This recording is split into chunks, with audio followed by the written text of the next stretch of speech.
Welcome to 3 Times Square this Monday from Reuters World Headquarters in New York. Wearable tech made a lot of the lists of trends for 2013. Now some evidence a tech powerhouse could be getting into the game.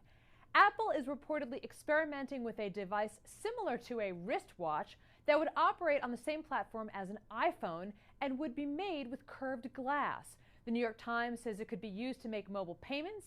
Apple did not return a call for comment. The Wall Street Journal also reported Apple has discussed the device with manufacturing partner Foxconn.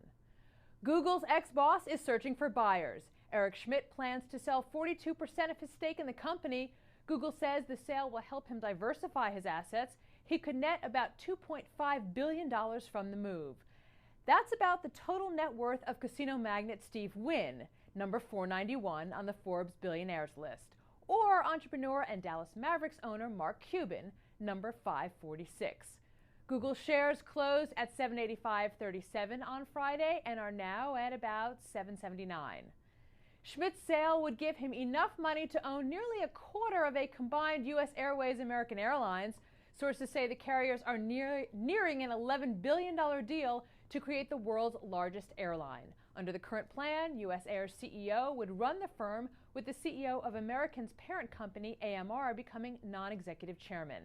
The agreement would come 14 months after AMR filed for bankruptcy.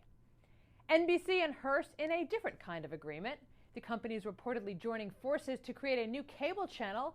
Say hello to the Esquire network. The New York Times says the channel will replace the video game network G4. Executives say they want to create a, quote, upscale Bravo for men. No word on whether there'll be a Real House Husband series. Maybe they could get former President Bill Clinton. Fashion at the heart of this next story, or more like the fashion police, as CBS is our power player of the day. The network's wardrobe advisory for the Grammys, in which they warned artists not to show too much skin, evidently paying off.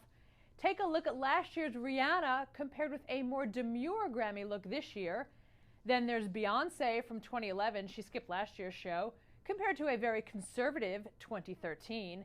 And finally, the woman some say inspired the rule, J.Lo, back in her Barely There gown from 2000 and last night. She still can't help getting a little leggy with it there. But one notable rebel stood out. Leave it to Katy Perry to go from blue to major boob at this year's event, somehow managing to skirt the issue.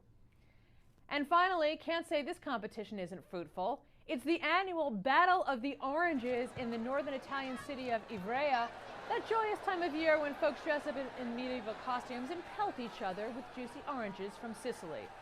The tradition supposedly dates back to a 12th century battle between noblemen and commoners, with the oranges representing the town's one-time evil lord. Those in carriages represent the tyrant's guards, those on foot are the rebellious commoners. And yes, being pelted with an orange does hurt, says one man, but not enough to keep him from taking part for the last 20 years.